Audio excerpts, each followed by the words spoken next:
Okay, ji, Assalamu alaikum. We'll continue with the topic of microbiology. The next part after viruses is the topic of bacteria. We're going to discuss it in quite a detail, inshallah. हम सबको पता है कि bacteria is a prokaryote, is it? तो prokaryote की कौन कौन सी बातें हम पहले कर चुके हैं? बैक्टीरिया को पहले तो हम स्ट्रक्चर वाइज करते हैं. फॉर एग्जांपल मैं अगर आपको माइक्रोस्कोप के नीचे बैक्टीरिया सेट करके दूं एंड आई आस्क यू कि यार आप इसके स्ट्रक्चर देखो और मुझे बताओ कि क्या क्या चीजें नजर आ रही हैं, तो आउटसाइड से इनसाइड जाओगे. तो अगर आउटसाइड से इनसाइड हम बैक्टीरिया में मूव करें या हमने डिफरेंट आप स्ट्रक्चर ऑफ बैक्टीरिया पे करें, तो सबसे पहला स्ट्रक्चर जो आउटर मोस्ट नजर आ रहा है दैट इज फ्लैजिला. फ्लैजिला किस में नहीं होते, प्लांट में या एनिमल में? प्लांट में नहीं होते हैं क्योंकि flagella basically flagellin protein centriole, basic तो वहां से लाइन आ रही है, और सेंट्रियोल प्लांट में एब्सेंट. हाँ एनिमल में, सब में तो नहीं, लेकिन एनिमल में हमें फ्लैजिला मिल जाते हैं. तो flagella is a property common between prokaryote and animal cell. पहली बात, extremely thin hair like appendage, originate from a structure which is called basal body, जो कि सेल मेम्ब्रेन के नीचे पड़ा होता है अंदर, made up of a protein which is called as flagellin protein. ये कुछ इसकी बेसिक बातें हैं जो हमें पता है. काम क्या है फ्लैजिला का, what is the function of flagella? Chemotaxis. आते हैं उसकी तरफ. पहले करते हैं द क्लासिफिकेशन या types of bacteria on the basis of flagella. अच्छा वो क्या है? वो ये लिखा हुआ है कि number of flagella and pattern of flagella, इसकी बेस पे बैक्टीरिया की क्लासिफिकेशन है. अब वो क्या क्लासिफिकेशन है? एट्राइकस है ही नहीं, फ्लैजिला है ही नहीं. मोनोट्राइकस एक फ्लैजिला है एक एंड पे. लोफोट्राइकस अभी भी एक एंड पे है लेकिन एक फ्लैजिला नहीं है, मल्टीपल फ्लैजिलास है. एम्फीट्राइकस क्या है? टफ्ट ऑफ फ्लैजिला है, और क्या है? दोनों एंड्स पे. ये सिंगल भी हो सकता है लेकिन दोनों एंड पे. और पेरीट्राइकस में क्या है? Many flagella around. चलो इसको डायग्राम में देखते हैं, हमें ज्यादा अच्छा समझ आएगा. इसमें क्या है? पहला एट्राइकस कोई फ्लैजिला नहीं है. दूसरा कौन सा है? मोनोट्राइकस एक एंड पे एक फ्लैजिला है. तीसरा क्या लिखा हुआ है? लोफोट्राइकस एक ही एंड पे टफ्ट ऑफ फ्लैजिला है. फिर बॉटम आपकी लेफ्ट हैंड साइड पे क्या है? एम्फीट्राइकस है जिसमें दोनों साइड पे हैं. और फाइनली क्या है? पेरीट्राइकस. हाँ एक नॉलेज जरा साथ ही इसके ले लो, वो एब्जॉर्ब कर लो. ऊपर क्या लिखा हुआ है डिस्क्रिप्शन में? बेसिलाई एंड स्पाइरल शेप्ड, क्या लिखा हुआ है? मोस्टली है फ्लैजिला. कॉकाई के बारे में क्या लिखा है? रेयरली है फ्लैजिला. तो ये भी जरा एमसीक्यू के लिए इस बात को जरा पे अभी आ रहे हैं, कॉकाई बेसिलाई करते हैं आगे, लेकिन इसको जरा भी इस तरह एब्जॉर्ब कर लो. आपकी बुक में लिखा हुआ है ये. तो फंक्शन क्या हो गया फ्लैजिला का, बताओ? मोटेलिटी. इसका प्राइमरी फंक्शन है chemotaxis. How do you define chemotaxis? Movement towards chemicals. Humans में होता है ये कोई? ह्यूमंस के अंदर एक सेल है जिनका नाम है न्यूट्रोफिल्स, वो भी ये काम करते हैं. वो भी कीमोटैक्सिस की तरफ जाते हैं, वो जहाँ पे केमिकल रिलीज. न्यूट्रोफिल का फंक्शन क्या है? फैगोसाइटोसिस करना. तो फैगोसाइटोसिस के लिए एक इंपॉर्टेंट बात क्या है? बैक्टीरिया तक पहुंचना. तो बैक्टीरिया तक पहुंचते कैसे हैं? कीमोटैक्सिस के जरिए. तो न्यूट्रोफिल भी ये काम करता है, लेकिन न्यूट्रोफिल ये काम फ्लैजिला के जरिए नहीं करता है, वो वैसे ही मूव कर रहे होते हैं. अगला स्ट्रक्चर अभी हमने डिस्कस किया, पाइलाई का है, पाइलस का. और ये क्या स्ट्रक्चर है? Hollow non helical. सबसे बड़ा फर्क ये है फ्लैजिला से कि क्या है? हॉलो है, नॉन हेलिकल है. जो फ्लैजिला था वो हॉलो नहीं था, वो हेलिकल था. ये इसमें आता है. Smaller than flagella, not involve in motility. Red में मेंशन किया आपको समझाने के लिए. Only present in the gram negative bacteria, gram positive में भी नहीं होते हैं. Made up of pilin protein. तो काम क्या है इनका अगर इन्होंने मोटिलिटी नहीं करवानी? ऊपर लिख दिया है conjugation. It is a method of a sexual reproduction in bacteria. But ये सेक्सुअल रिप्रोडक्शन जरूरी नहीं है कि सिर्फ ओव्यूम और स्पर्म का मिलना ही सेक्सुअल रिप्रोडक्शन होता है. सेक्सुअल रिप्रोडक्शन का बेसिक कॉन्सेप्ट क्या है? Basic concept exchange of genetic material. क्या कॉन्सेप्ट है? Exchange of genetic material. तो यही काम यहाँ पे हो रहा है, लेकिन यहाँ पे तरीकाकार क्या है? कॉन्जुगेशन. क्या मेथड है? कॉन्जुगेशन के जरिए. उसमें पाइलस का होना बहुत जरूरी. और दूसरा काम जो पाइलस के जरिए बैक्टीरिया को मिलता है वो क्या है? Attachment to various surfaces. अच्छा ये देखो कॉन्जुगेशन कैसे होता है, कुछ इस तरीके से होता है. ये कॉन्जुगेशन कैसे है कि पहले देखो आपके टॉप लेफ्ट हैंड साइड पे एक बैक्टीरिया बना हुआ है जिसके अंदर एक रेड कलर का है जो क्या है? डीएनए. फिर ब्लू कलर का प्लाज्मिड, एक्स्ट्रा क्रोमोसोमल डीएनए, और एक पाइलस बना हुआ है. दूसरे बैक्टीरिया के अंदर क्या है? सिर्फ सिर्फ उसके अंदर एक क्रोमोसोमल डीएनए, उसके अंदर ना प्लाज्मिड है ना उसके अंदर पाइलस है. अब हुआ क्या है कि पाइलस दोनों में मिला, उसने एक ब्रिज बना दिया. ब्रिज बना के एक्सचेंज क्या हुआ? प्लाज्मिड. यहां भी है यहां भी, और यहां पे भी नया पाइलस बन गया. So this is the process of conjugation, जिसको हम कॉन्जुगेशन में हम डिफाइन करते हैं. क्लियर होगी बात? इस तरीके से आपने इसको याद रखना है. अब आगे आगे फ्लैजिला और पाइलस के बाद जो नेक्स्ट पार्ट आ रहा है, अब इस तरह से बैक्टीरिया को कर रहे हैं कि बैक्टीरिया में जो आउटर मोस्ट चीज हमें मिलने वाली है वो है एनवेलप, उसके बाद सेल मेम्ब्रेन, उसके बाद उसका साइटोप्लाज्म। अगर हम एनिमल सेल शुरू किया था तो शुरू ही कहां से किया था? सेल मेम्ब्रेन से, उसके बाद एनवेलप था ही नहीं। प्लांट सेल की बात की तो किससे की? सेल वॉल से। इसकी बात की तो कहां से करें? एनवेलप। एनवेलप में दो चीजें आ रही, एक है ग्लाइकोकेलिक्स कोट और दूसरी चीज क्या आ रही है? Cell wall. दो चीजें।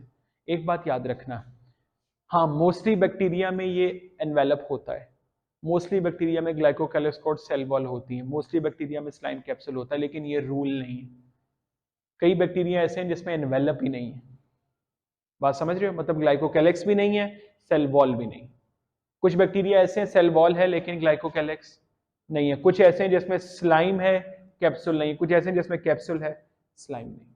तो ये इस तरह डिफरेंट फॉर्मेशन डिफरेंट चलती रहती है। बाय द वे, हमने अभी इसको पार्ट को पकड़ना है, ग्लाइकोकेलिक्स को पकड़ते हैं, इन दोनों का कंपैरिजन पहले करते हैं, बाहर से अंदर की तरफ जाते हैं। सो ग्लाइकोकेलिक्स में कॉम्प्लेक्सेस ऑफ लेयर, और इसमें क्या है? स्लाइम लेयर और कैप्सूल। मैं दोनों को ना कंपैरेटिव पढ़ूंगा, आपने बस इसको फॉलो करना है, आपको बहुत अच्छे तरीके से याद हो जाएगा ये। स्लाइम लूज सॉल्युबल शीट और मैक्रोमोलिक्यूल, वो कौन कौन से हैं? Glycolipid, glycoprotein. कैप्सूल की पहली लाइन पढ़ो, made up of repeating polysaccharide unit and और प्रोटीन। मतलब या तो प्रोटीन हो भी सकती है, नहीं भी हो सकती है, पॉलीसैकेराइड मस्ट है। तो सबसे बड़ा डिफरेंस तो इनके पहले स्ट्रक्चर में ही आ गया। स्लाइम किसका बना हुआ है? किस चीज का? Glycolipid, glycoprotein. Capsule polysaccharide unit. अगली इंपॉर्टेंट बात, outer most layer if present, इसका मतलब हो सकता ना भी हो। Present inner to the slime if present, चलो ये भी ठीक है। थिन एंड लूजली अटैच्ड, ये क्या है? Tightly bound to the cell. Function provide greater pathogenicity, function give sticky characters to the colonies, क्योंकि ये गमी नेचर का होता है, चिपक जाता है। इसका काम पैथोजेनेसिस के साथ नहीं है, ये बैक्टीरिया को ग्रो करवाने में हेल्प करता है। किसमें हेल्प करता है? ग्रो करवाने में। लेकिन ये जो है ये क्या करता है? Provide greater pathogenicity. और दूसरा काम, प्रोटेक्ट अगेंस्ट दी फैगोसाइटोसिस। तो मुझे बताओ कि दोनों में से ज्यादा स्ट्रॉन्ग हथियार बैक्टीरिया के पास कौन सा है? स्लाइम के कैप्सूल? Slime layer. जिस बैक्टीरिया के पास ये स्लाइम लेयर है ना, वो देख लो कितनी डेंजरस है, कि उसके क्या कर रहा है? वो उसकी पैथोजेनिसिटी भी बढ़ा रहा है, और साथ ही साथ मतलब वही वाली बात होगी ना, पैथोजेनिसिटी बढ़वाने के सोड हाथ में देना और फैगोसाइटोसिस से बचाने शील्ड देना। तो ये सोड और शील्ड दोनों इकट्ठे ही स्लाइम प्रोवाइड कर रहा है। इसका काम क्या आ जाता है? इसका काम पैथोजेनिसिटी से रिलेटेड नहीं है, सिर्फ क्या देता है? Sticky nature to the colonies. बेटे बैक्टीरिया को जब ग्रो करवाया जाता है ना कॉलोनीज में, तो ऑफ कोर्स वो वहां पे स्टिक होते हैं, जो कैप्सुलेटेड है वो इतने अच्छे स्टिक होते हैं, वो कॉलोनीज पे आके लग जाते हैं। तो मुझे पहले बताओ जल्दी से, सेल वॉल की डिटेल में जाने से पहले मेरे साथ रिवाइज करना है। स्लाइम और कैप्सूल स्ट्रक्चर का क्या फर्क है? स्लाइम क्या है?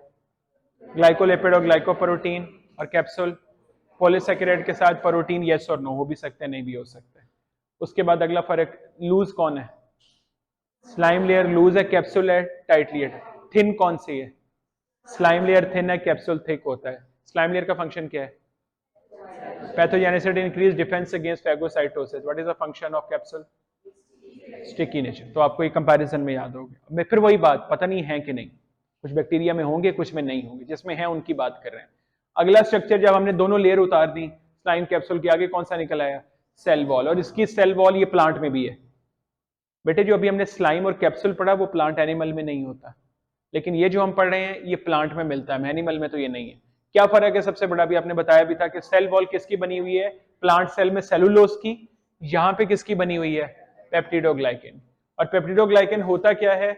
ये present in all bacteria except mycoplasma. हाँ ये याद रखना, सेल वॉल सिर्फ एक बैक्टीरिया में नहीं होती, उस बैक्टीरिया का नाम क्या है? माइकोप्लाज्मा। बाकी समझ लो कि 99.9% बैक्टीरिया में सेल वॉल होती है। Composed of polysaccharide chain bound covalently to short chain of amino acid. ये आपको येलो में नजर आ रहा है डायग्राम के अंदर, ये सारे क्या है? पॉलीसैकेराइड। और इसके में जो ब्लू में आपको कनेक्शन नजर आ रहे हैं अमीनो एसिड से। तो देखो दो चीजें, और आपको पता है कैसी अरेंजमेंट होती है इसकी? क्रिस क्रॉस अरेंजमेंट, समझते हो? Just like this, criss cross arrangement. जैसे मैट नहीं बनते, जैसे चटाइयां बनती हैं, जैसे बिल्कुल वैसी अरेंजमेंट होती है। इसका फायदा क्या बैक्टीरिया को? टाइट, ऐसा टाइट बाउंड्री बना देता है ना बाहर की तरफ, कि वो एंटीबायोटिक्स वगैरह के लिए अच्छी खासी रेजिस्टेंस क्रिएट हो जाती है, ये आपने याद रखना। तो ये इस तरह इसका बिल्कुल फायदा, और इसको म्यूरिन कहते हैं, एज अ मॉलिक्यूल को हम सेकुलस कहते हैं। तो फंक्शन क्या है? वही जो प्लांट सेल में फंक्शन है, डिटरमिन्स दी शेप। एनिमल सेल में ये काम कौन करता है शेप का? साइटोस्केलेटन, सेल मेम्ब्रेन नहीं। Protect from the osmotic lysis, bacteria को फटने से बचाता है। बियर सम टॉक्सिक कंपोनेंट, इसके पास टॉक्सिक कंपोनेंट भी हैं कुछ। और finally play role in the cell division. बाकी सारे काम प्लांट में भी हो रहे हैं, एक काम इन चार में से प्लांट में नहीं है, कौन सा? सेल वॉल का कौन सा काम यहाँ पे प्लांट सेल में नहीं है? बियर सम टॉक्सिक कंपोनेंट। ये प्लांट सेल के सेल वॉल में टॉक्सिक नहीं होता, ऑस्मोटिक लाइसिस से भी बचाता है, बाकी उसकी शेप भी देता है, वो सारे काम इसमें लिखे, वो सब सेम है, लेकिन ये नहीं करता। ये यहाँ पे ये सिर्फ टॉक्सिक कंपोनेंट। नेक्स्ट कंपोनेंट है सेल मेम्ब्रेन का। बेटे देखो, आपको प्रॉपर्टीज याद रखना मकसद नहीं है इसकी, कंपैरिजन में याद रखो। मैं हर ऑर्गेनेली में मैं लगातार एक ही बात कर रहा हूं, कंपैरिजन में याद रखो। तो सेल मेम्ब्रेन का यूकैरियोटिक मेम्ब्रेन का क्या फर्क है? यहाँ की सेल मेम्ब्रेन, स्टीरोल्स नहीं होते, कोलेस्ट्रॉल नहीं होता, सबसे पहला फर्क।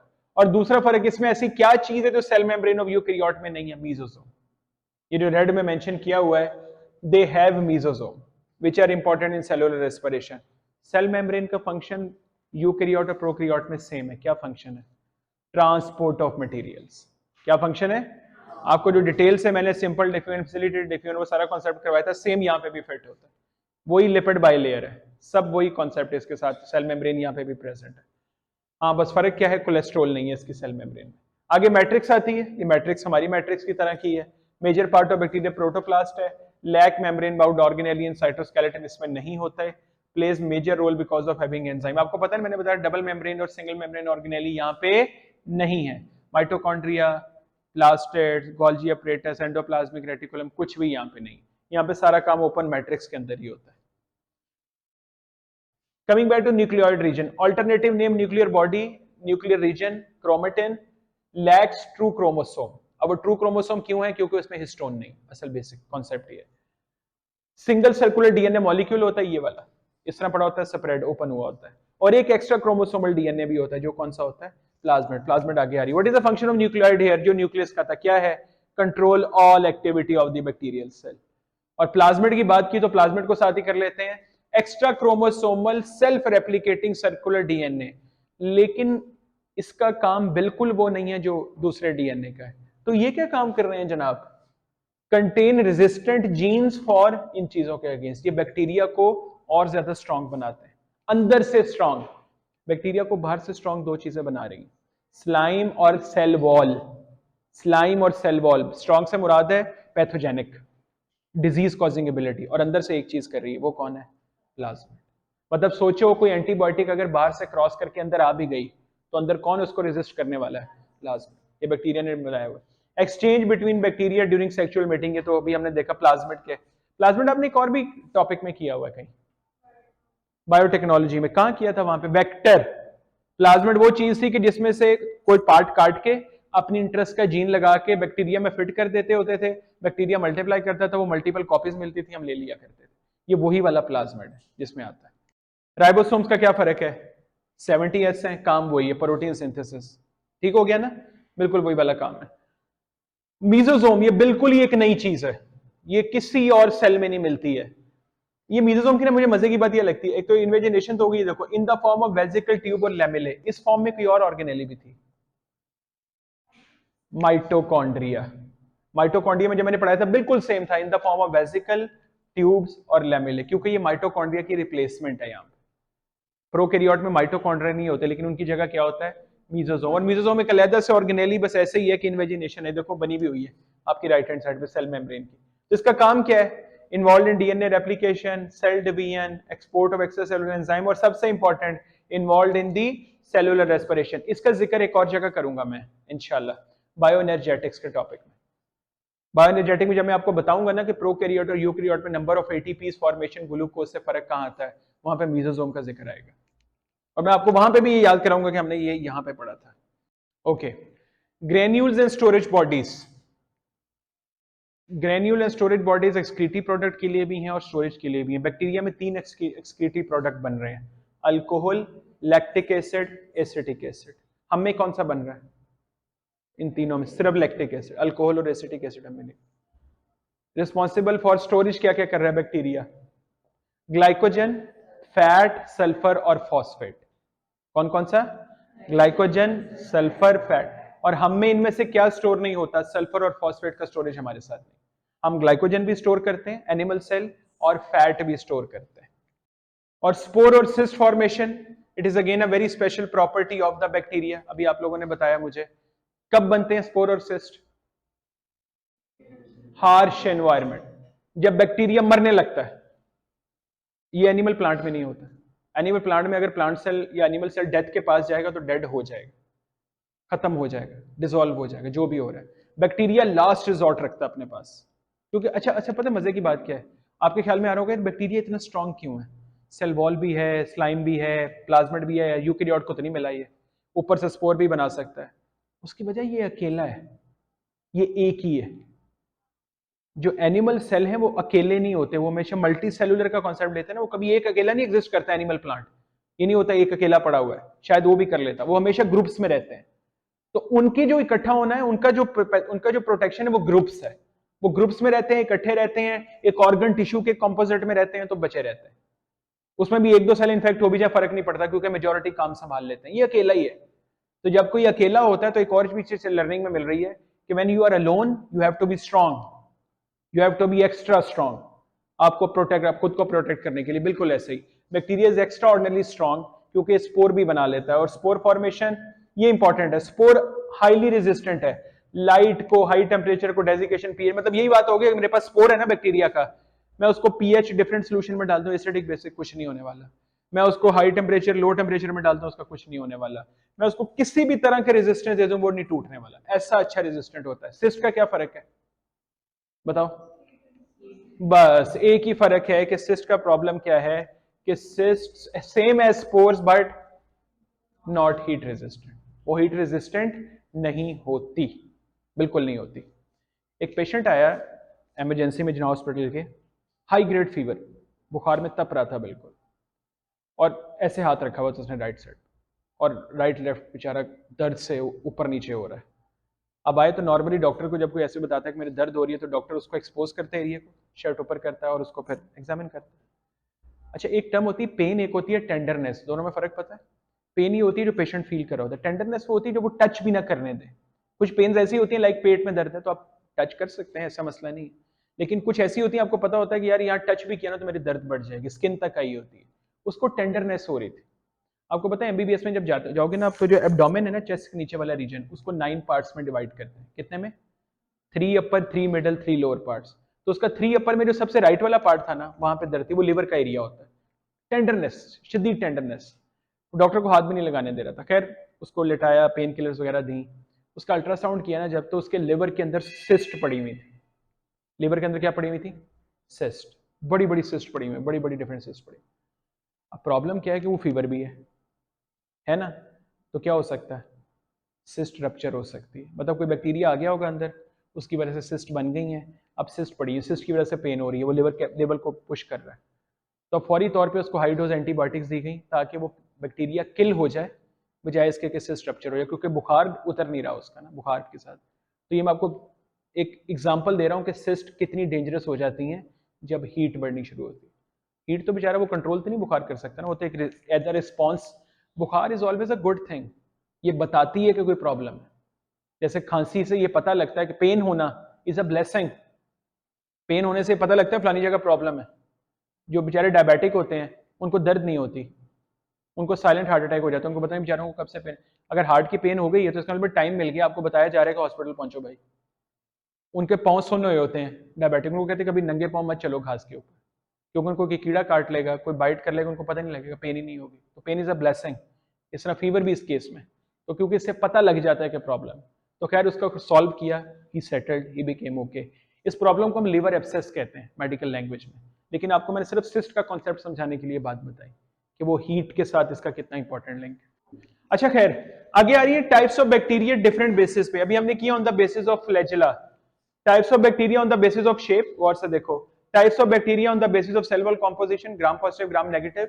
Types of bacteria on the basis of acquiring nutrition, आगे रिप्रोडक्शन इन बैक्टीरिया, कंट्रोल और यूजेस मिसयूजेस। हमने इस तरह करना है। शेप वैसे चलो मैं टेबल तो आपको दिखाई दूंगा। शेप की बेस पे क्या क्लासिफिकेशन है? ये कौन से बैक्टीरिया है? Bacilli, rod shaped. Ball like कौन से होते हैं? कॉकाई। फिर एक होते हैं स्पाइरल शेप्ड होते हैं, और फाइनली होते हैं जो रैंडम, प्लियोमॉर्फिक। 4 किस्म के बैक्टीरिया शेप की बेस पे, जल्दी बोलो। कॉकाई, बेसिलाई, स्पाइरल, प्लियोमॉर्फिक। गुड। अच्छा, कॉकाई की क्लासिफिकेशन आगे सबसे लंबी है। कॉकाई को जरा लंबी क्लास में बताता हूं कैसे। अगर कोई बॉल लाइक स्ट्रक्चर है ना, कोई बॉल लाइक स्ट्रक्चर है, चलो हम एग्जांपल लेते हैं hypothetical, any vegetable. Let's take potato, round होता है, ले सकते हैं उसको, कॉकाई शेप्ड है। एक पोटैटो, अगर ये टोमेटो व्हाटएवर, अगर मैं नाइफ लेके मैं उसको कट कर सकता हूँ, डिफरेंट प्लेन्स में कर सकता हूँ, ऐसा ही है ना। व्हाट इफ अगर सिंगल पोटैटो है, मैंने उसको किसी प्लेन में कट नहीं किया, तो एक वो हो गया टाइप ऑफ कॉकाई। एक हो गया मैंने नाइफ लेके उसको एक प्लेन में ऐसे एक्स एक्सिस में काट दिया, 2 बन गए डिप्लोकोकाई। एक मैंने क्या किया, 2 को फिर एक और नाइफ वाई एक्सिस में भी काट दिया, 4 बन गए टेट्राड। अगले 2 प्लेन्स में 4। फिर मैंने क्या किया, 2 में तो कटा हुआ था, एक फिर मैंने जेड एक्सिस पे भी लगा दिया, अब 8 बन गए। बात समझ आ रही? इसको सारसीना कहते हो आप लोग, उसमें लेकर जाते हैं। और एक लास्ट में ये आता है कि मल्टीपल डिफरेंट एंगल्स में मैं उसको लगा रहा हूं नाइफ, तो इसका मतलब है बहुत सारे गुच्छे बन जाएंगे, छोटे छोटे से, इरेगुलर होंगे लेकिन बहुत सारे बन जाएंगे। तो कॉकाई की क्लासिफिकेशन ऐसे है। पहली तो है नो प्लेन, आपने डिवाइड किया ही नहीं। दूसरी में 1 प्लेन, 2 बन गए। अगली में 2 प्लेन, 4 बन गए। 3 प्लेन, 8 बन गए। और रैंडम प्लेन डिवीजन। ये जो रॉड होती है, द बेसिलाइज, इनको कितनी नाइफ लग सकती है? सिर्फ एक ही। ये वो मल्टीपल एंगल नहीं है, क्योंकि ये राउंड नहीं है। इसको या तो ऐसे काट लोगे बस, दैट्स। जैसे अब घर में कोई भी बेसिलाई टाइप कोई सब्जी है, जैसे गाजर है या मूली है या खीरा है, आपको पता है एक ही एंगल पे काटते हैं उसको, उसके डिफरेंट एंगल नहीं बनते। तो इसीलिए जो बेसिलाई की डिवीजन है, या तो नहीं है या एक प्लेन में। बेसिलाई में ये नहीं है 2 प्लेन, 3 प्लेन, मल्टीपल प्लेन नहीं है, या नहीं है या 1 प्लेन है। अच्छा, स्पाइरल को हम करते ही नहीं है ऐसे, स्पाइरल में कोई प्लेन डिवीजन नहीं है, क्योंकि स्पाइरल की शेप ही ऐसी है कि वो प्लेन में काटना उसका बड़ा मुश्किल है, तो उसमें हम करते ही नहीं। अब बात समझ आ गई आपको? कॉकाई की डिवीजन किस बेस पे की है? प्लेन बेसिस पे। No planes, 1 plane, 2 plane, 3 plane and multiple irregular. अब मैं आपको इसका चार्ट दिखाता हूं, आपसे शेयर भी कर दूंगा। ये देखो, ये आपको करवा दिया सर, अब आपको ऑलरेडी पता है। कॉकाई में क्या आ रहा है? फाउंड सिंगली, फिर 1 plane, 2 plane, 3 plane, random plane. 1 plane में मोनोकोकस, सॉरी नो, विदाउट कोई प्लेन नहीं है तो मोनोकोकस। 1 प्लेन के अंदर डिप्लोकोकाई और स्ट्रेप्टोकोकाई में डिफरेंस बताता हूं आपको इसमें। 2 प्लेन्स में टेट्राड, 3 प्लेन्स में सार्सिना, और रैंडम प्लेन में क्या है? क्लस्टर, गुच्छा बना हुआ। चलो इसको देख लेते हैं पहले, फिर आगे चलते हैं। ये देखो, तो ये क्या है? कॉकाई क्या है? स्फेरिकल और राउंड शेप, नीचे बने भी हुए हैं। One of the several distinct feature on the basis of plane of divisions. अब देखो, फाउंड सिंगली है तो मोनोकोकस। अच्छा, 1 प्लेन में वो तो 2 बन गए ना, तो डिप्लोकोकस। और वो डिप्लोकोकस अगर चेन में लग जाए, 2 2 2 2 2 की चेन बन जाए, तो उसको क्या कहते हैं? स्ट्रेप्टोकोकस। ये इसमें कॉन्सेप्ट है। डिप्लोकोकस की एग्जांपल क्या लिखी हुई है? Diplococcus pneumonia. फिर आगे आती है 2 प्लेन में वो टेट्राड और सार्सिना की हमने बात कर ली। फिर आता है रैंडम प्लेन में, तो रैंडम प्लेन में क्या निकलेगा? Irregularly arrange grape like cluster. Irregular, जरा डिफरेंट कट लगा दी, वो तो जो आप आलू या टमाटर को भी ऐसे करो तो वो डिफरेंट किस्म के एंगल उसके निकल आते हैं एंगल। और इसमें एग्जांपल कौन सी है? स्टेफिलोकोकस बोलते हैं, और एग्जांपल है staphylococcus aureus, very famous bacteria इन एमबीबीएस, वेरी फेमस। क्यों? जितनी एक्यूट इन्फेक्शन है ये भाईजान करता है। जितनी एक्यूट इन्फेक्शन है ना, एक्यूट इन्फेक्शन मतलब अपेंडिसाइटिस, टॉन्सिल फूलते हैं हमारे, टॉन्सिलाइटिस, फेरेंजाइटिस, गला खराब होता है, साइनोसाइटिस, नोज चलनी शुरू हो जाती है, जितनी इन्फेक्शन है एक्यूट, उन सब में कौन रोल प्ले करता है? तो अगर वो बैक्टीरियल है, वो वायरल भी होती है। अगर बैक्टीरियल है तो मोस्ट कॉमन बैक्टीरिया कौन सा होता है? Staphylococcus aureus.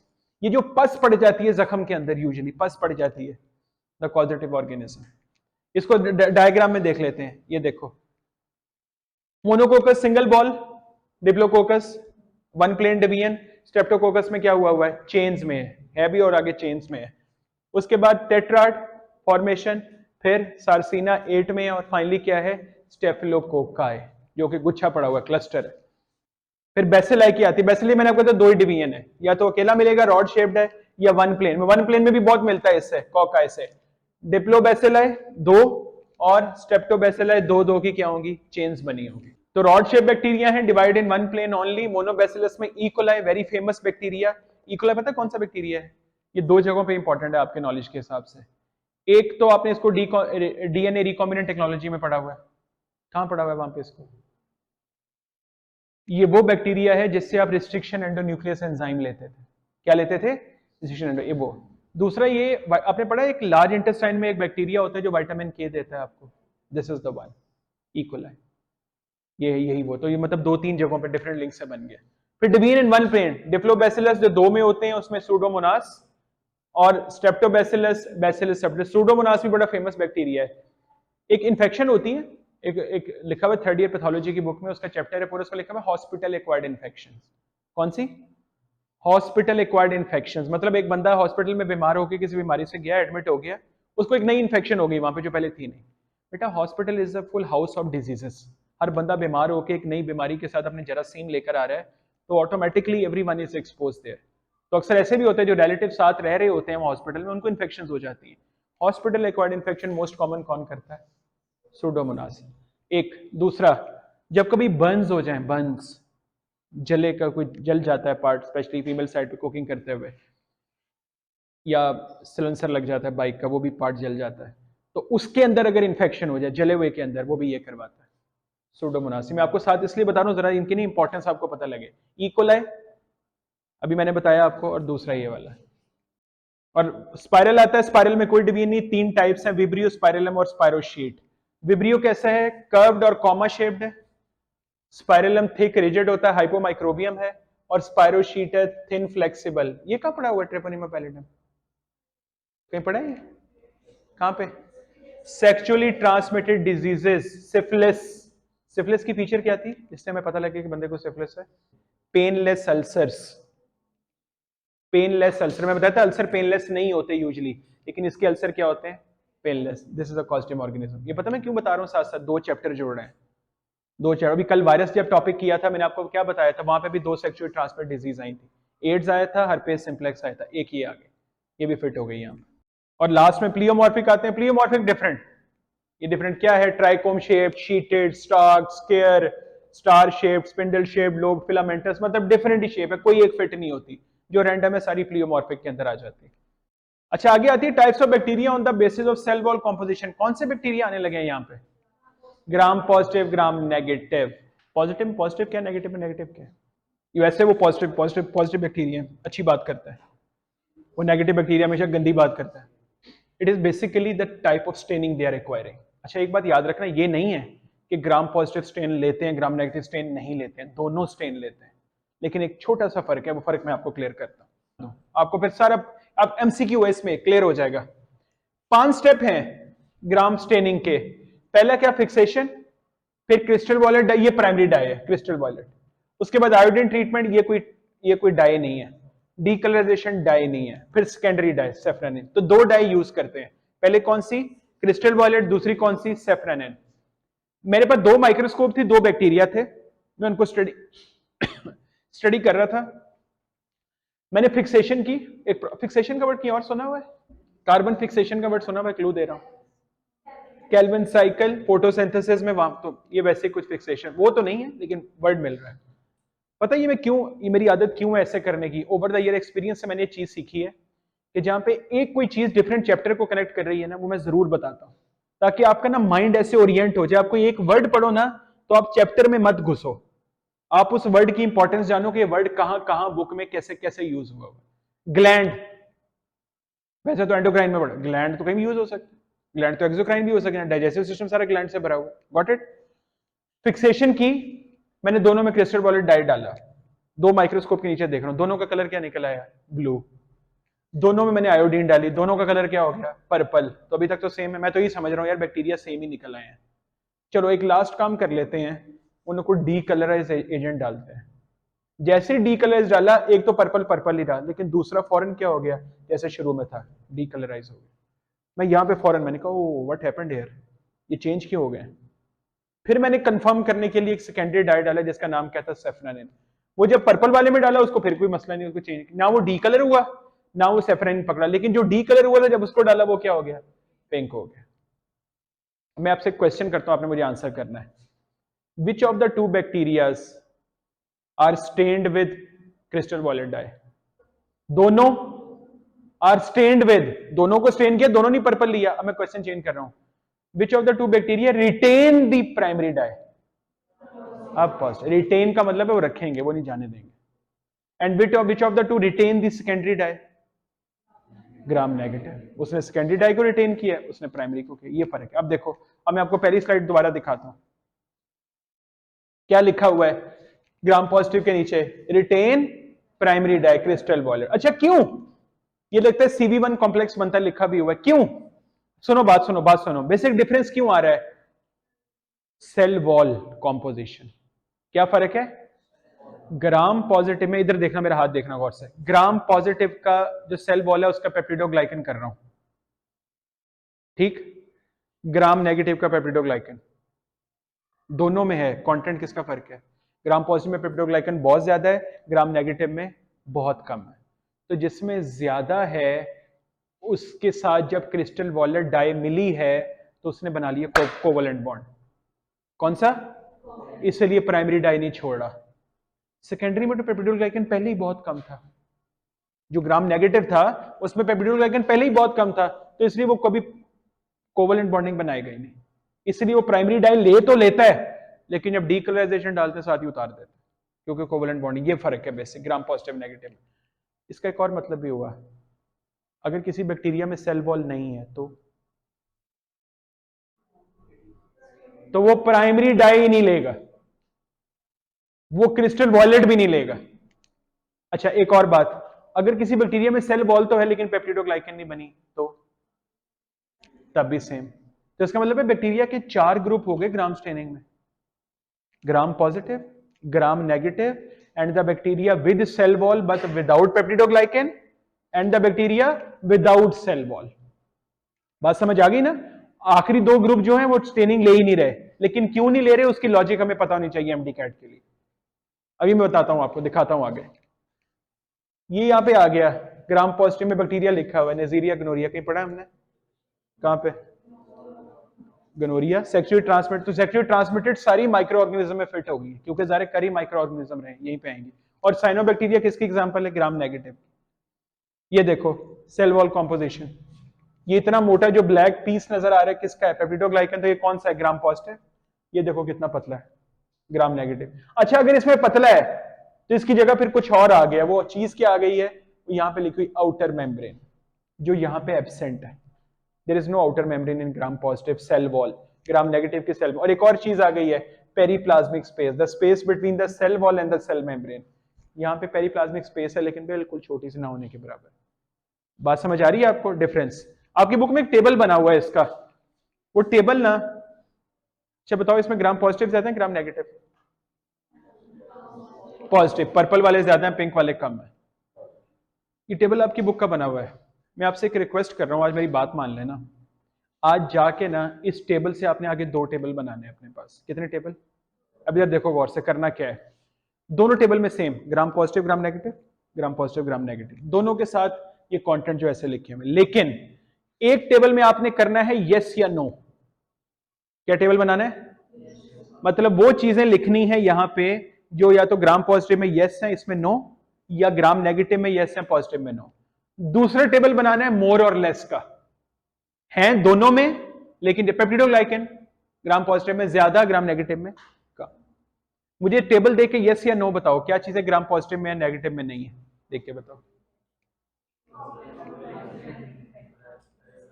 Outer membrane, periplasmic तो खैर दोनों में है, दोनों में।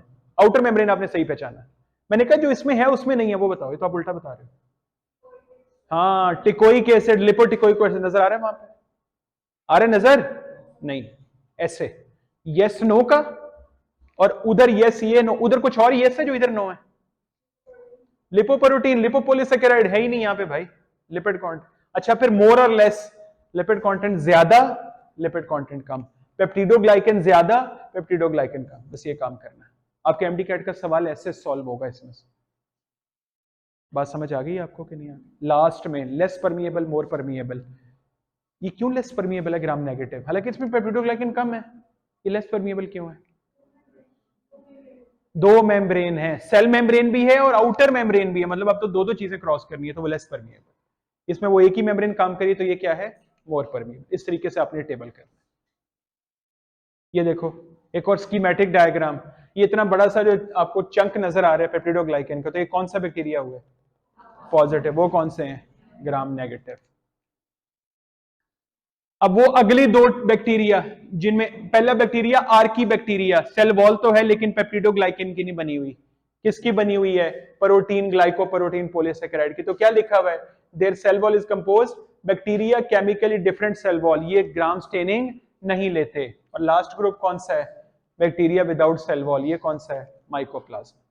तो Archie bacteria and mycoplasma do not include in the category of gram staining, क्योंकि स्टेनिंग लेते ही नहीं। दोनों की रीजन डिफरेंट। आर्की बैक्टीरिया क्यों नहीं लेता?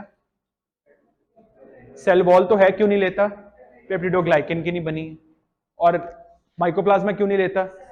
सेल वॉल ही नहीं। आगे आता है चौथी क्लासिफिकेशन आने लगी है बैक्टीरिया की। तीन कौन कौन सी कर ली है? On the basis of flagella, on the basis of shape, on the basis of staining. अब ये कौन सी आ रही है? On the basis of acquiree. यहां पे ना दो तीन चैप्टर कनेक्ट होने लगे हैं, जरा गौर से देखना है यहां पे। ये देखो टेबल, बहुत इंटरेस्टिंग टेबल है। बैक्टीरिया दो किस्म के होते हैं न्यूट्रिशन की बेस पे। हेट्रोट्रॉफ, हमारी तरह खुराक दूसरों से लेंगे, लेकिन और भी क्या है? ऑटोट्रॉफ। बड़ी हैरानकुन बात। प्लांट क्या है? एनिमल्स क्या है? इसमें दोनों एबिलिटी। हेट्रोट्रॉफ में आगे तीन आ रही है कैटेगरी: सेप्रोफाइट, सिम्बायोंट, पैरासाइट। सेप्रोफाइट कौन से बैक्टीरिया हैं? डेड ऑर्गेनिक मैटर से लेते हैं। सिम्बायोट कौन से हैं? या फायदा लेते हैं, आगे से फायदा दे भी सकते हैं, नहीं भी दे सकते। पैरासाइट कौन से हैं? नुकसान ही देते हैं। हम पहले भी हमने वायरस में पढ़ा था, वो पैराजीट भी होते हैं। और ऑटोट्रॉफिक में दो कौन से हैं? कीमो और फोटो। एक वो जो केमिकल से फूड बनाते हैं, एक वो जो लाइट से फूड बनाते हैं। पहले इन तीनों को देखते हैं, सेप्रो, सिम्बायोट और पैरासाइट। इधर देखो। Yes, okay okay, sure sure sure. बेटे जिसने भी दौरान क्लास से जानो, एनीवन कैन गो, कोई प्रॉब्लम नहीं है। मेरी क्लास में खाने पीने का भी इशू नहीं, आपको पता है। आप आराम से खा पी के भी पढ़ सकते हैं। No issue with that, no issue. अभी सुन लो, थोड़ा सा खाते पीते रहो, निकाल के साथ ही फोकस हो गया, भागे निकले हम। हेट्रोट्रॉफ्स की बेसिक प्रॉपर्टी है can not synthesize their own food. तो किससे लेंगे? Saprophyte get their food from dead organic matter और ह्यूमस, उससे लेते हैं। मटेरियल रिजल्टिंग, ये तो खैर पता है आपको, सॉइल। ये कहां पड़ा हुआ अपने इकोसिस्टम में? सेप्रोफाइट कहीं पे। सिम्बायोंट दो किस्म के हो गए, म्यूचुअलिस्टिक, दोनों बेनिफिट ले रहे हैं। कमेंशियल में क्या हो रहा है? ये ले रहा है लेकिन कोई बेनिफिट दे नहीं रहा, मतलब नुकसान भी नहीं दे रहा। अच्छा, म्यूचुअलिस्टिक में कौन से आ रहे हैं? Nitrogen fixing bacteria. कमेंशियलिज्म में कौन से आ रहे हैं? Bacteria living on the human skin. हमसे फायदा ले रहे हैं, हमें नुकसान नहीं पहुंचा रहे। पैरासाइट क्या होते हैं? जितने डिजीज कर रहे हैं, ट्रिपोनिमा पैलिडम, निजीरिया, गनोरिया, जितने हमने इसमें किए सारे live on the organism and cause disease. अच्छा, मैं बताता हूं आपको अभी। कीमो और ऑटो पहले कर, कीमो और फोटो। ऑटोट्रॉफ्स कीमो भी हैं और फोटो भी हैं। फर्क क्या है? Can synthesize their organic compound for simple और इनऑर्गेनिक मैटर। इनमें प्रॉपर्टी होती कैसे? They trap the energy released during oxidation or reduction of inorganic substance like ammonia, ammonium nitrite, nitrate, sulfur, nefarious। इनकी ऑक्सीडेशन रिडक्शन के दौरान energy trap करते हैं। और इसकी एग्जांपल कौन सी आती है? The nitrifying bacterias and denitrifying bacterias. Nitrifying ये लिखा हुआ है, नाइट्रोसोमोनास, नाइट्रोबैक्टर। और डीनाइट्रीफाइंग कौन से हैं? एनारोबिक। अभी कोई बात नहीं, अभी मैं सिर्फ पढ़ रहा हूं, अभी चीजों को आपको याद करवाता हूं मैं, आपको अच्छी तरीके से इंशाल्लाह याद हो जाएगा। ये डायग्राम कहां देखी हुई? क्या है ये? Nitrogen cycle. सॉइल में कैसे रोटेशन चल रही। चार किस्म के बैक्टीरिया हाईलाइट हुए हैं। पहले डीकंपोजर्स, उनको अमोनिफिकेशन करते हैं। नंबर 2 किधर है? नाइट्रीफाइंग। नंबर 3 किधर है? डीनाइट्रीफाइंग। और नंबर 4 किधर है? Nitrogen fixation. चार बैक्टीरिया हो गए, जल्दी जल्दी बताओ कौन कौन से? नंबर 1 डीकंपोजर, फिर नाइट्रीफाइंग, डीनाइट्रीफाइंग और फाइनली नाइट्रोजन फिक्सेशन। कहां कहां फिट हो रहा है कौन सा वाला पार्ट? डीकंपोजर कौन थे? डेड ऑर्गेनिक मैटर से ले रहे। दूसरे कौन से हैं? नाइट्रीफाइंग और डीनाइट्रीफाइंग, दोनों इकट्ठे कहां फिट हो रहे हैं? कीमोसिंथेटिक। केमिकल से अपनी, ये बैक्टीरिया वो है जो केमिकल को तोड़ के लेते हैं। चौथा कौन सा ग्रुप रह गया? नाइट्रोजन फिक्सिंग कहाँ फिट हो रहे हैं? म्यूचुअलिस्टिक। मतलब देखो 4 ग्रुप्स हैं जिनमें से 3 वे ऑफ न्यूट्रिशन डिफरेंट, 2 का सेम है, नाइट्रीफाइंग डी नाइट्रीफाइंग का कीमोसिंथेटिक है और बाकी दोनों का डीकंपोजर का सेप्रोफिटिक है, और नाइट्रोजन फिक्सिंग का कौन सा है? जल्दी बोलो। म्यूचुअलिस्टिक। ऐसे आते हैं एमडी कैट के सवाल, आपको पिक करनी होती है। और फाइनली फोटोसिंथेटिक, ये तो बिल्कुल ही प्लांट है, प्लांट ही हो गया ना पूरा, प्लांट जैसी बात ही हो गई। क्या इनमें बैक्टीरियो क्लोरोफिल है? प्लांट में क्या होता है? नॉर्मल क्लोरोफिल, मतलब वो अपना क्लोरोफिल अपना रखते हैं, इसका बैक्टीरियो क्लोरोफिल है। ये साइटोप्लाज्म में डिस्पर्स्ड होता है, जो इंस्टेड ऑफ क्लोरोफिल है प्रेजेंट, जो प्लांट में क्लोरोफिल है क्लोरोप्लास्ट में होते हैं, क्लोरोप्लास्ट नहीं होते। ये क्या इनका फर्क है? बैक्टीरियो क्लोरोफिल का क्लोरोफिल ए से क्या फर्क है? वो क्या यूज करता है? वाटर। ये क्या यूज करता है? Hydrogen sulphide instead of water. जब वाटर यूज होगा तो ऑक्सीजन प्रोड्यूस होगा, जब हाइड्रोजन सल्फाइड यूज होगा तो सल्फर रिलीज होगा। ये इनका रिएक्शन है। Carbon dioxide plus hydrogen sulphide क्या निकलता है? ग्लूकोज बनानी, वाटर एंड सल्फर, ऑक्सीजन नहीं निकली, बस ये इंपॉर्टेंट। अच्छा, इसमें एक और कैटेगरी आती है बैक्टीरिया के साथ, साइनोबैक्टीरिया। हम पढ़ बैक्टीरिया का टॉपिक रहे हैं, लेकिन प्रोकैरियोट में आपको पता है साइनोबैक्टीरिया भी आते हैं। इनमें थोड़ा सा फर्क है। साइनोबैक्टीरिया में जो क्लोरोफिल ए है, कौन है? बैक्टीरिया में क्या था? बैक्टीरियो क्लोरोफिल, ये बिल्कुल प्लांट वाला है, और इसमें थैलाकोइड मेम्ब्रेन के साथ अटैच है। इधर देखो, दे यूटिलाइज वाटर, वो क्या यूटिलाइज कर रहे थे? देखो जब क्लोरोफिल ए आ गया तो वाटर यूटिलाइज करेगा, तो ये रिएक्शन तो बिल्कुल प्लांट वाला नहीं बन गया। Carbon dioxide water, glucose water and oxygen, बिल्कुल सेम प्लांट वाला। तो मुझे बताओ प्लांट जैसी फोटोसिंथेसिस कौन करता है? साइनोबैक्टीरिया। जो बैक्टीरिया की फोटोसिंथेसिस है वो जरा हट के, उसमें सल्फर आ जाती है, सल्फर ही यूज हो रही होती है। Growth and reproduction in bacteria, bacteria दोनों तरीके से रिप्रोड्यूस करते हैं, सेक्सुअल एसेक्सुअल बोथ।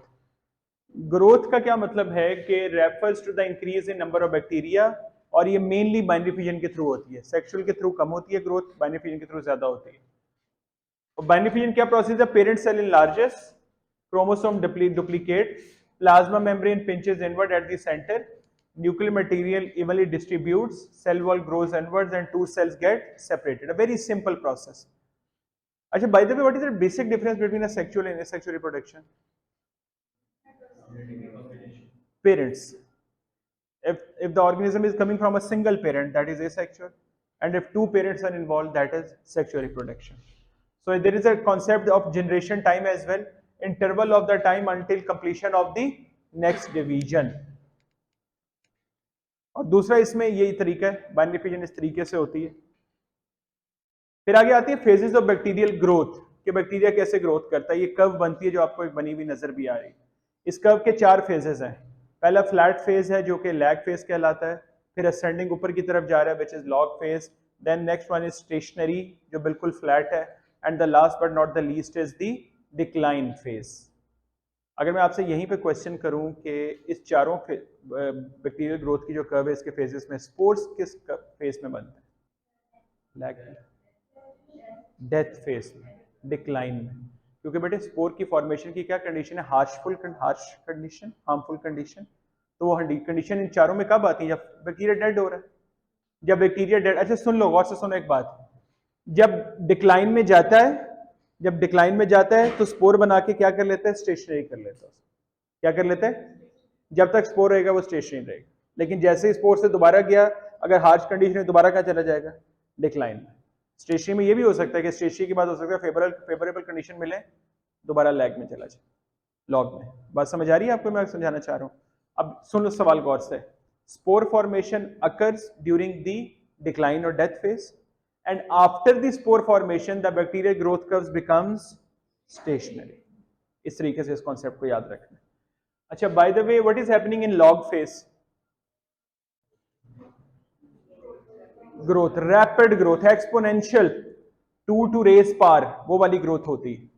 ये इनटू मल्टीप्लाइड बाय 2 नहीं है, ट्वाइस नहीं है, थ्राइस नहीं है। एक्सपोनेंशियल समझते हो ना?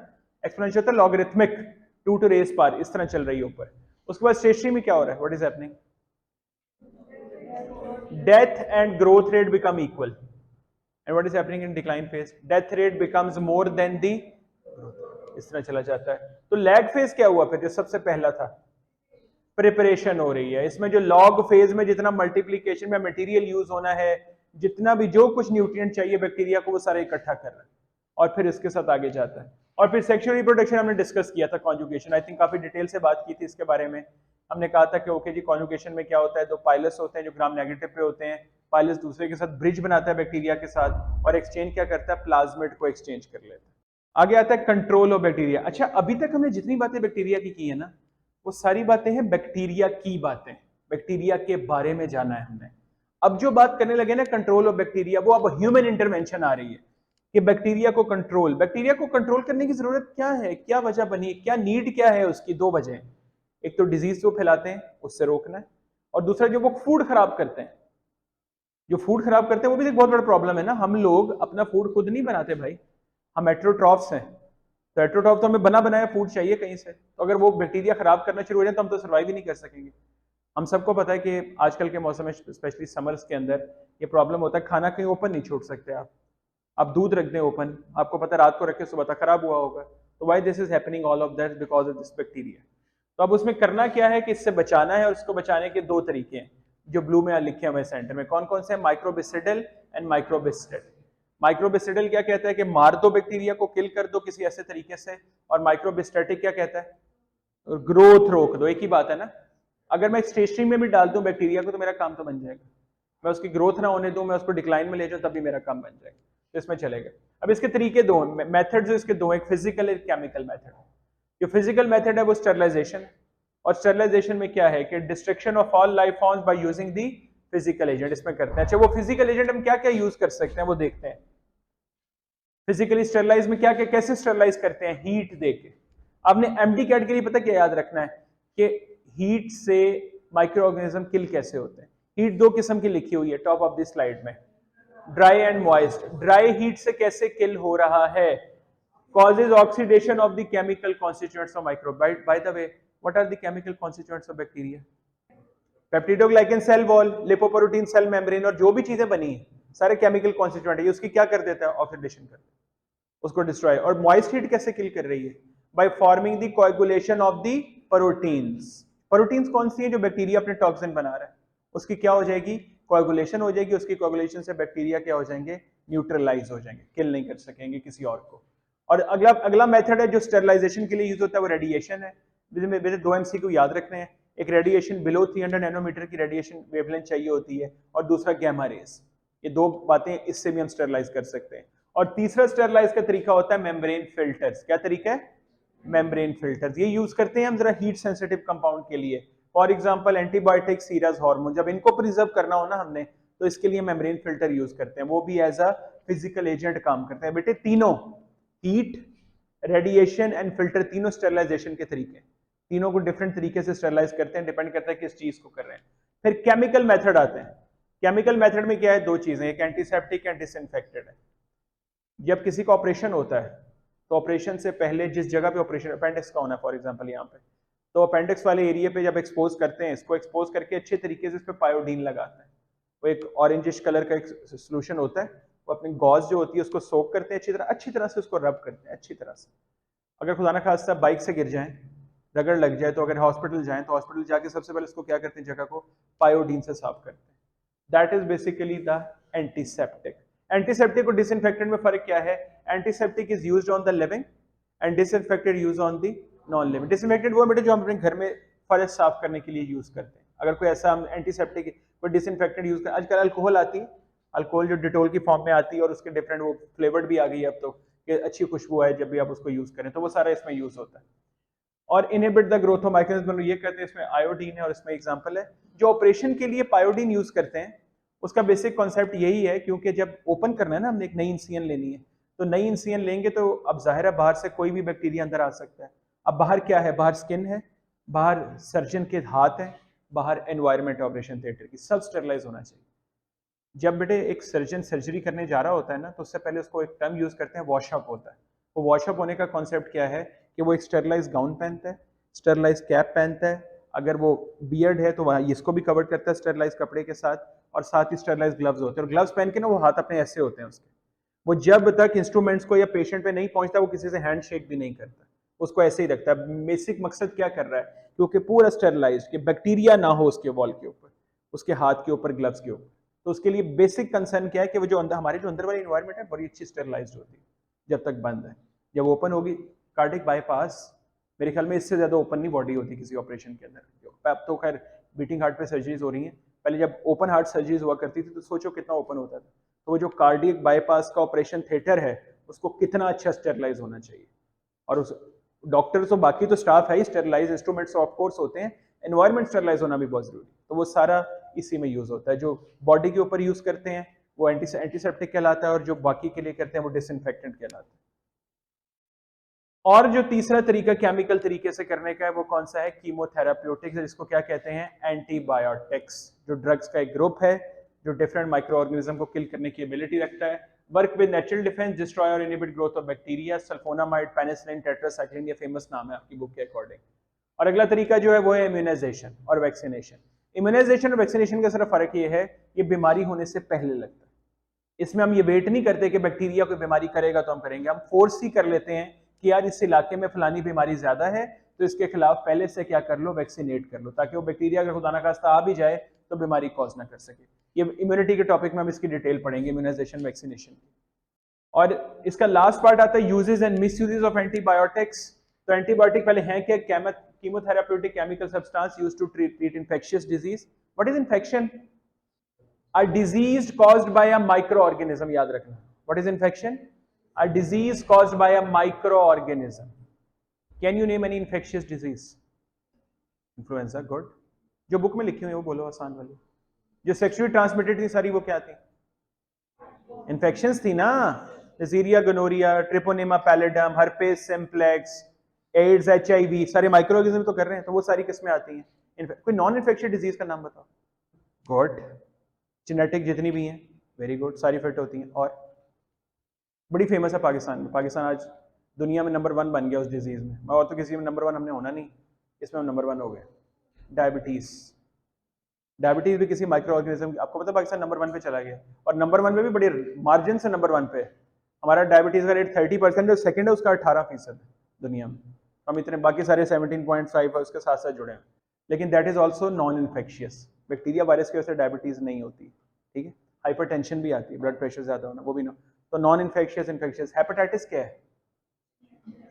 Infectious only if caused by micro organism. मैंने पढ़ा था हेपेटाइटिस ड्रग्स भी कर देती हैं, टॉक्सिक एजेंट, अगर वो कर रहे हैं तो नॉन इन्फेक्शियस है। लेकिन अगर hepatitis A B C D E वाला है तो वो किस में आएगा? इन्फेक्शियस में। तो जो भी इन्फेक्शियस है उसके अगेंस्ट जो हम यूज करते हैं वो कौन से हैं? एंटीबायोटिक कहलाती है। एंटीबायोटिक अगेंस्ट लाइफ लिखा हुआ है, इसका मतलब बायो मींस लाइफ। अच्छा, इसके सोर्सेज क्या हो सकते हैं? हमने इसको नेचुरल तरीके से भी बना ली है। वो किससे? बैक्टीरिया से भी। ये कितनी मजे की बात है, मतलब बैक्टीरिया के खिलाफ बनाना है, बैक्टीरिया से ही हमने उसको ऐसे कंपाउंड लिए, उसी से बना लिए। फिर हम एक्टिनोमाइसिस से बनाते हैं। एक्टिनोमाइसिस एक ग्रुप है जो बैक्टीरिया फंजाई के दरमियान में आता है, कुछ प्रॉपर्टी बैक्टीरिया की, कुछ फंजाई की। और तीसरा ग्रुप फंजाई, हम फंगस से भी इसको बना लेते हैं। तो ये नेचुरल है, और बाकी सिंथेटिक लेबोरेटरी में तो केमिकल से तो हम बना ही लेते हैं। ये डिफरेंट किस्म के एंटीबायोटिक्स हैं। मोड ऑफ एक्शन इसका बिल्कुल वैसे ही, बैक्टीरियोस्टेडिल, या तो बैक्टीरिया को किल कर देंगे, या क्या हो जाएंगे? बैक्टीरियोस्टैटिक, या उसकी ग्रोथ को पॉज कर देंगे। और उसके यूजेस देखो बेटे, अच्छा याद रखना, antibiotic does not mean against bacteria, antibiotic means against any micro organism.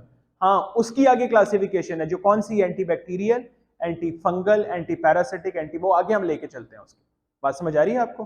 तो ये इसको यूज करते हैं। मिस यूजेस क्या हो सकते हैं एंटीबायोटिक के? मिस यूजेस जो आपके सामने लिखे हुए हैं ये मोस्टली डॉक्टर साइड से होते हैं मिस यूज, पेशेंट साइड से भी होते हैं, डॉक्टर साइड से भी होते हैं। डॉक्टर साइड से क्या है? गिवन व्हेन नॉट नीडेड, मतलब दे दिया, बनता नहीं था देना। ऑफ कोर्स वो डॉक्टर को क्लियर नहीं था उस बारे में, तो उससे गलती हुई, ये मिस्टेक है, ये गलत है, नहीं होना चाहिए। उसके बाद सेकंड क्या है? Continued when no longer necessary. Dose थी 3 दिन देना था, बस ठीक हो जाना था, लेकिन आपने 5 दिन उसको प्रिस्क्राइब कर दिया। अगला इंपॉर्टेंट क्या है? रॉन्ग डोज पे दे दिया।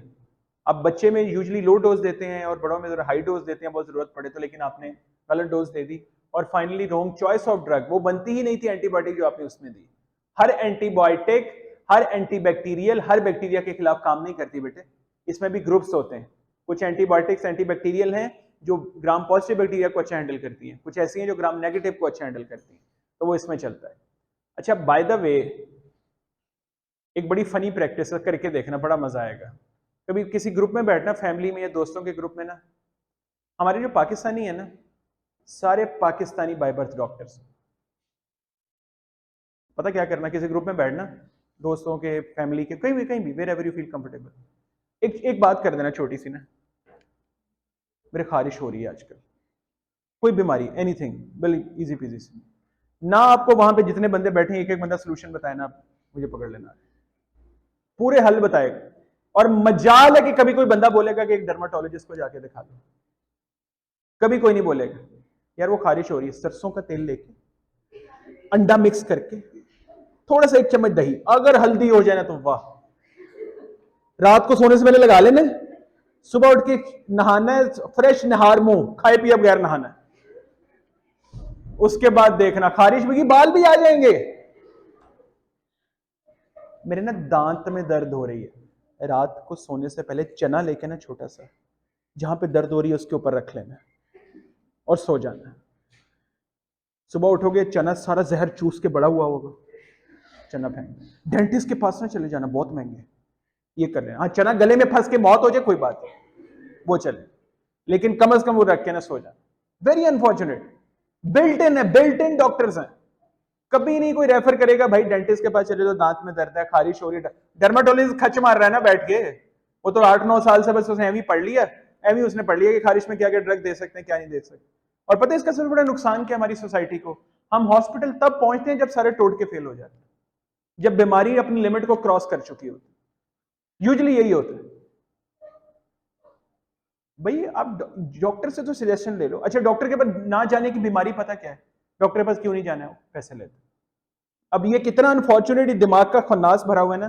मुझे एक बात बताओ, कौन सी ऐसी चीज है जो बाहर बाजार में बगैर पैसे के आप ले लेते हो जाके, वो भी छोड़ो, हम फजूल खर्ची करने पे, आप एक कोई कपड़ा लेने जाएं बाहर, कोई सूट लेने जाएं, एनीथिंग यू वांट, शूज लेने जाएं, कहां पैसे देखते हैं, जो पसंद आ जाए हमें ले लेना होता है।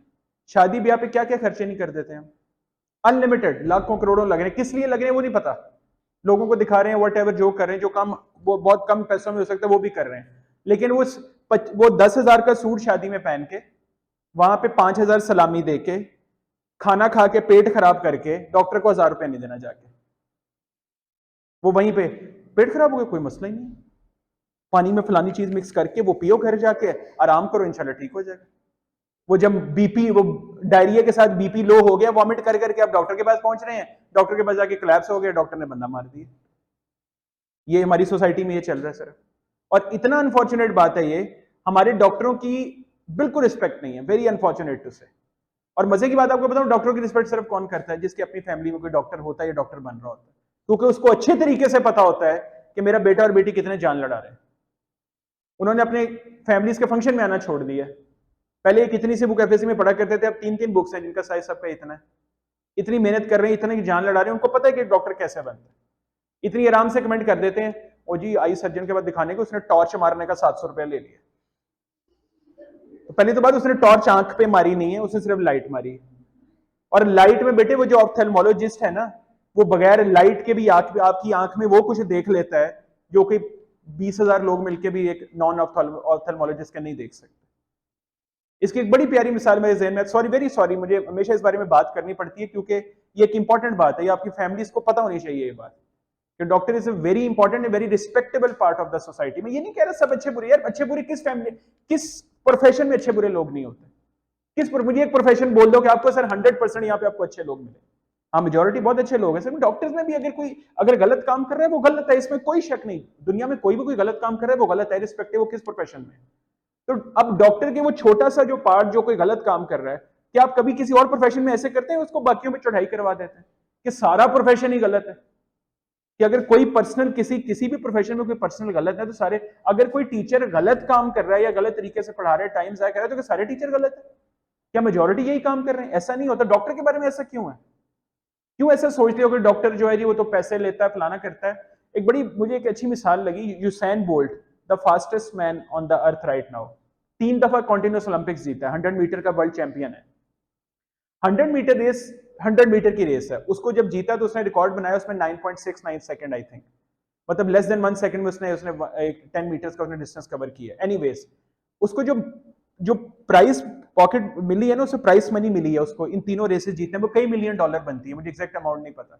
उसको किसी ने कैलकुलेट किया कि अगर वो 3 रेसें 100 मीटर की भागा है तो 10 सेकंड एवरेज भी ले लो तो 30 सेकंड भागा 3 रेसों में, 30 सेकंड में उसको जितने पैसे मिले उसने उसको 1 सेकंड पर डिवाइडेड बाय 30 कर दिए, तो 1 सेकंड जो प्राइस मनी निकली है ना उसकी वो भी $1,000,000 से ज्यादा बनती है।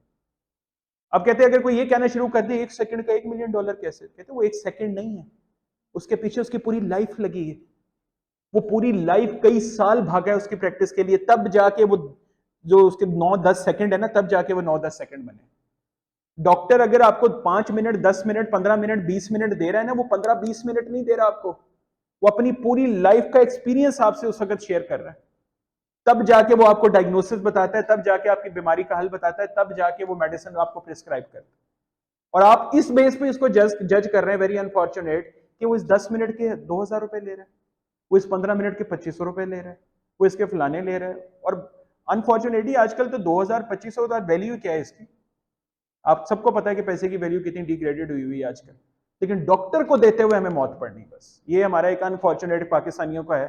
सॉरी, मुझे बड़ी हार्श टर्म यूज करनी पड़ी है, लेकिन ऐसा होता है, हम सबको पता है, हम सबको अंदर से पता है कि हम सबकी फैमिलीज में भी ऐसा होता है, हम सबके रिलेटिव्स में भी ऐसा होता है। डॉक्टर के बारे में बात शुरू करो, बात ही यहां से शुरू होती है, डॉक्टर तो छुई ला देंगे, डॉक्टर तो भाई जी बहुत ही पैसा लेंगे, डॉक्टर तो पता नहीं ये कर रहे हैं वो कर रहे हैं फलाना कर रहे हैं, बस डॉक्टर इसलिए गलत है, मतलब गलती का भी ये म्यार है, गलती का ये म्यार नहीं। अच्छा सुनोगे भी ना, हाँ ठीक ठीक तो हो गया सीगा, दवाई तो ले ली सीगी, गल तो बन गई सीगी, लेकिन पैसे बड़े लग गए।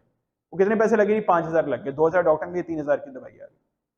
और भाई जो आपको वो मौत के मुंह से वापस लेकर आया वो किसी कॉन्सेप्ट में नहीं, वो किसी उसमें नहीं, आपकी पेन रिलीव कर दी, वो किसी कॉन्सेप्ट में नहीं आता, वेरी अनफॉर्चुनेट। तो वो सब इसी इसी चीजों के साथ मेरे जहन में आ जाते हैं, तो मैं हमेशा इसको डिस्कस करता हूँ। ऐसा नहीं होना चाहिए, बिल्कुल नहीं होना चाहिए। और प्रॉब्लम क्या होने वाली है मिस यूज से? सबसे बड़ी प्रॉब्लम है ड्रग रेजिस्टेंस है आजकल, बहुत बड़ी प्रॉब्लम। आपको पता है आजकल पाकिस्तान में टाइफाइड वो वेरी डेंजरस, हालांकि पहले कोई इतनी मुश्किल बीमारी नहीं थी, बुखार होता था 1-1.5 हफ्ता मेडिसिन लेते थे, 2 हफ्ते का कोर्स, एडमिट भी हो जाते थे, कभी भी ठीक हो जाता। प्रॉब्लम ये आ गई है, टाइफाइड के अगेंस्ट एंटीबायोटिक देते थे, हर एंटीबायोटिक के अगेंस्ट रेजिस्टेंस आनी शुरू हो, तो ये हालात हो रहे हैं। तो वो क्यों हो रहे हैं? क्योंकि एंटीबायोटिक इतना मिसयूज हो रहा है। फिर एक और मैं आपको बात समझाऊं, 2 सके बहन भाइयों में एक ही फैमिली के अंदर अगर एक ही बीमारी दोबारा आ गई है, मतलब उसको पता है कि जब भाई को पिछले हफ्ते खांसी नजला जुकाम हो तो फलानी एंटीबायोटिक दी थी, ये बिल्कुल रूल नहीं है कि आपने भी वही लेनी। एक ये भी मिसयूज होता है ना एंटीबायोटिक का, जो पेशेंट्स खुद करते हैं कि अपनी मर्जी से ले ली कि मैं लास्ट टाइम भी इससे ठीक हुआ था, ठीक हुई थी, तो मैं इस दफा भी नहीं। बेटे अगर आपको हर दफा सेम सिम्टम भी आ रहे हैं, हर दफा डॉक्टर के पास जाओ। ह्यूमन बॉडी कहने में तो सब एक जैसी है, वही 2 आंखें नाक कान गला सब सेम है, लेकिन हर बॉडी का रिस्पॉन्स बिल्कुल डिफरेंट आता है। कोविड में देख लो यार, कोविड आया है, कुछ तगड़े बंदे बाजार देखने में थे, उनको ले गया, और कुछ ऐसे थे बच्चे बच्चे इफेक्ट ही नहीं हुए कोविड से। जनरली चिल्ड्रन बहुत कम इफेक्ट हुए, बल्कि उनको हल्की सी खराश भी नहीं हुई है मोस्टली बच्चों को, कोविड हो गया पता नहीं लगा उनको। तो ये क्या चल रहा है सारा स्टेटस इस तरह का? इसका मतलब है ह्यूमन बॉडी बहुत डिफरेंट रिस्पॉन्ड करती है डिफरेंट।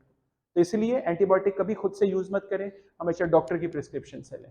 और इसके दूसरे मेटाबॉलिक डिसऑर्डर क्या हो जाते हैं? पेनिसिलिन का एलर्जिक रिएक्शन। पेनिसिलिन आज भी किसी को दें तो हमेशा उससे पूछ लेते हैं एक दफा डॉक्टर की कोई स्किन एलर्जी का इश्यू तो नहीं, या कोई भी एलर्जी और किसी किस्म की हो।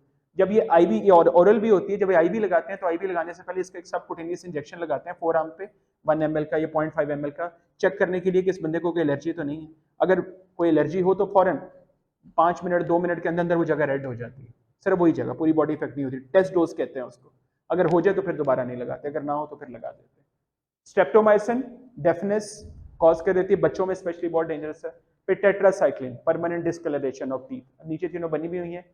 वो राइट साइड पे जो डिस्कलरेशन ऑफ टीथ है उसको देख के आपको लग रहा है अच्छा मुझे बचपन में टेट्रासाइक्लिन दी गई थी, नहीं बेटे नहीं, आप टूथब्रश नहीं करते सही, इस तरह से वो आपके दांत पीले हैं।